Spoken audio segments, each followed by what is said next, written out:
Hello, my music-loving friends. We are going to be adding the bow diagram to your theory book today. So let's get started. We're going to take that diagram and we're going to cut it just like we did this one, where we cut these lines so that they're all gone. So pick up your scissors and here we go. Watch your fingers. Cutting the top.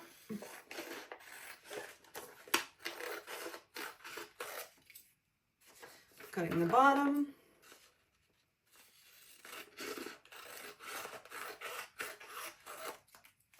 And cutting this big piece off.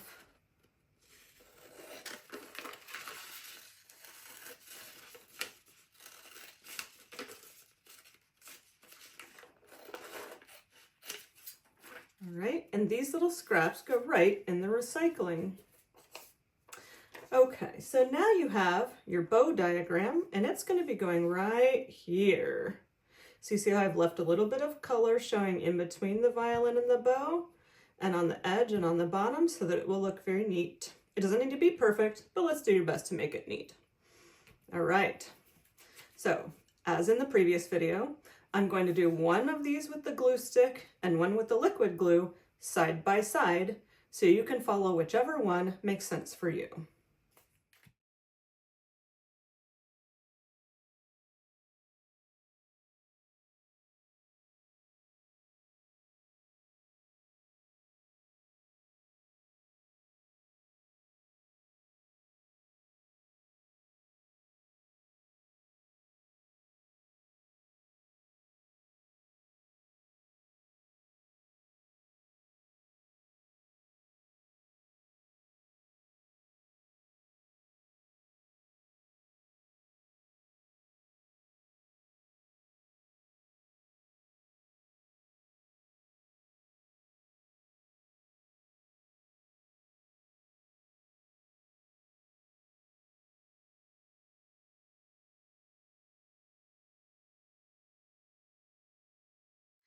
Okay, now that you have your bow diagram glued on nice and neatly, we're going to be labeling those parts. As we do that, I'm going to be using a tiny bow. This is for a 1/32 size violin to show you some things, but your bow should be nowhere near here. Again, we don't want to get glue on it. We don't want it to get knocked off the table. It should be safely stored away. You need the writing utensil of your choice. I'm going to stick with black this one last time because I want my diagram to be very visible on the video, but you can use whatever colors make you happy. So up here, there's this arrow pointing to the top part of the bow. This part of the bow is called the point. It can also be called the tip, but in my studio, we say point, and that becomes important later on. So let's label that. The word point is spelled P-O-I-N-T,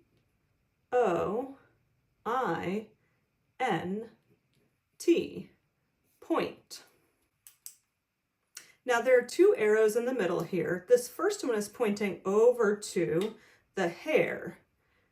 This bow diagram is facing this way. You can see the hair is on this side, and this is another piece over here we'll get to in just a moment. This hair is made of real horse hair. So let's label that.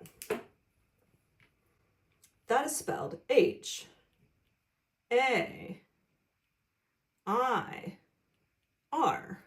hair.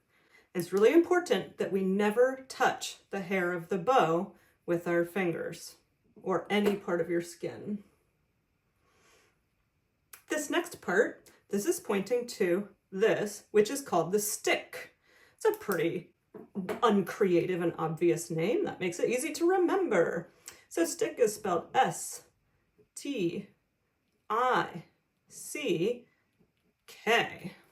stick.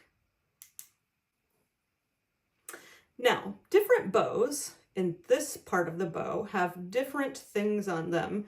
Most of them have this kind of silver winding, but sometimes you'll see some other things there, but there will always be something wrapping around it. And then this little leatherette part right here.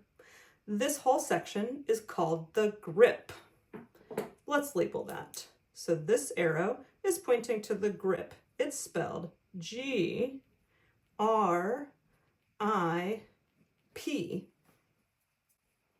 2 more spots to label. This first one, this black square right here, that is called the frog. That's not just a cute name that we use because children are studying the violin. It's actually called that. That is spelled F-R-O-G,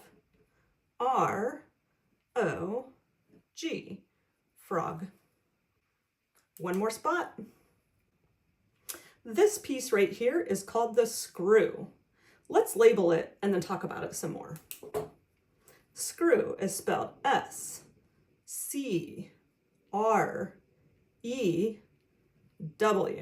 screw. So now you have labeled everything. Let's talk about how you use that screw.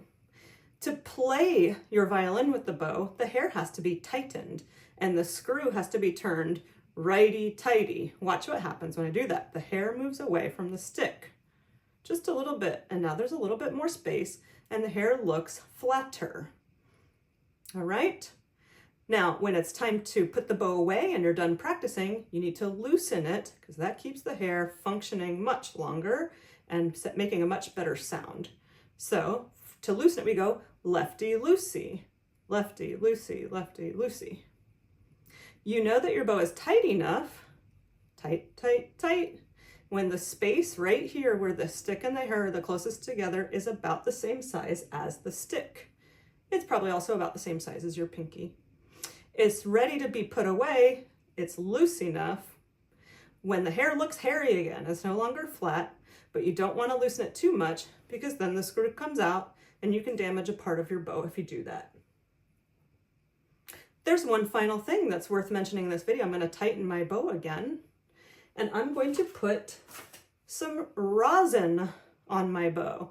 Rosin makes the bow hair sticky, and so the bow doesn't make any sound until there's rosin on it, and if you don't put enough on routinely, you won't make a very nice sound, but you don't want to put too much either.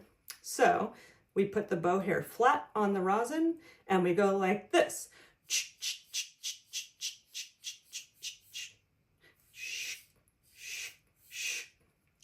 Done, ready to practice. So you're done with your theory book for today. Make sure you put it in your music binder so you have it in your lessons. See you next time.